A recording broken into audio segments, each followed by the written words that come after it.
Buenos días, bienvenidos al segundo Congreso Internacional de Antropología, Historia y Filosofía. En esta ponencia vamos a reflexionar sobre el concepto de consciencia y si este concepto tuvo un origen cultural en el pasado.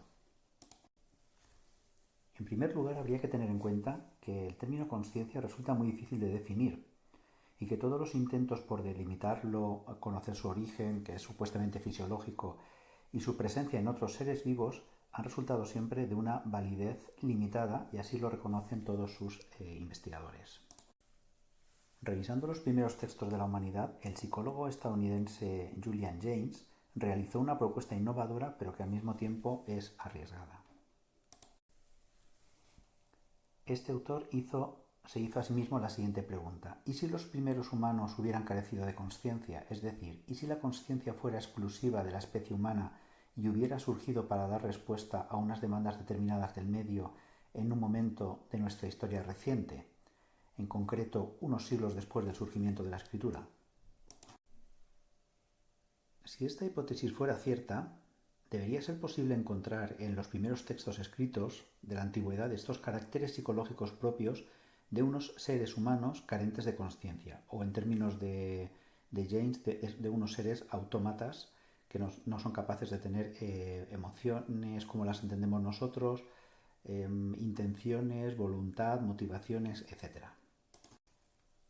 Lo interesante de este investigador es que James, además de psicólogo, dominaba la lectura de varios idiomas antiguos y pudo revisar de primera mano algunos textos clásicos de diferentes culturas, entre ellos la Ilíada. En ellos comprobó que los traductores contemporáneos atribuían propiedades psicológicas o internas a expresiones que los escritores originales no habían mencionado en ningún momento en el texto. Es como si desde nuestra perspectiva actual o consciente hubiéramos añadido explicaciones desde nuestro punto de vista para hacer inteligible el texto al lector contemporáneo.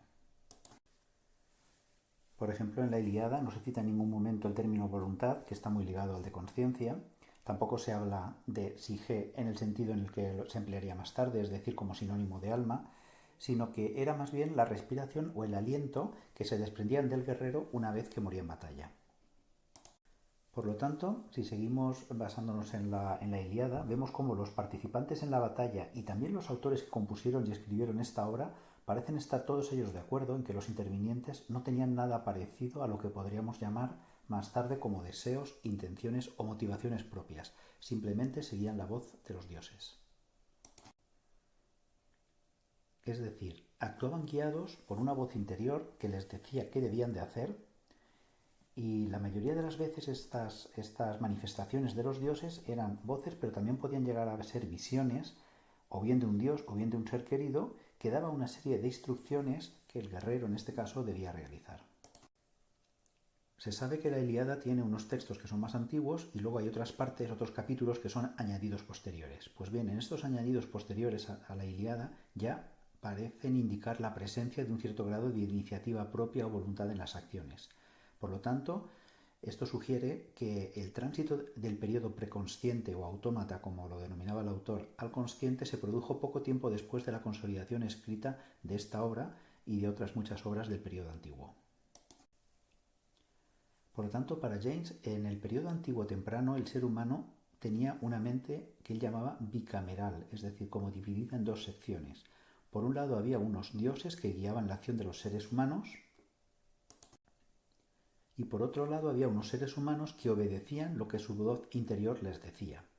Lo que ahora interpretamos como pensamientos, intenciones o voluntad, en aquellos tiempos se consideraba que era la voz de un dios que decía qué se debía hacer en cada momento, y el ser humano simplemente lo seguía. Sin embargo, esta situación cambió a lo largo del primer milenio de manera progresiva, el primer milenio antes de Cristo, porque esta asociación entre la voz interna con la palabra de los dioses colapsó. Los humanos dejaron de oír los mensajes divinos en su interior y esta habilidad pasó a ser un privilegio solo de unos pocos elegidos, los llamados profetas. El resto interpretó su voz interior como sus propios pensamientos o como la voz de su conciencia. Plutarco vivió ese momento y dijo que en su tiempo los oráculos dejaron de funcionar y que en poco tiempo desaparecerían porque la gente ya no creía en los dioses. Al finalizar este periodo de transición, la conexión directa con lo divino había desaparecido, pero surgió un concepto nuevo, la consciencia. Esto trajo grandes ventajas a los seres humanos porque igual que cada uno de nosotros tiene sus propios motivos, intenciones o deseos, y así lo entienden las personas que tienen conciencia, podemos suponer que el resto de los seres humanos también la tienen. Esta nueva manera de entender nuestros pensamientos hace que en el trato con otros humanos podamos generar una teoría de la mente para poder predecir cuál será la reacción del otro ante una negociación, un problema o un interés por ejercer una influencia.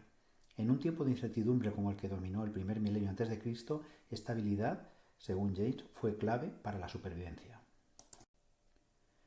Muchas gracias por su atención y quedo atento a cualquier comentario o sugerencia que puedan realizar en el foro.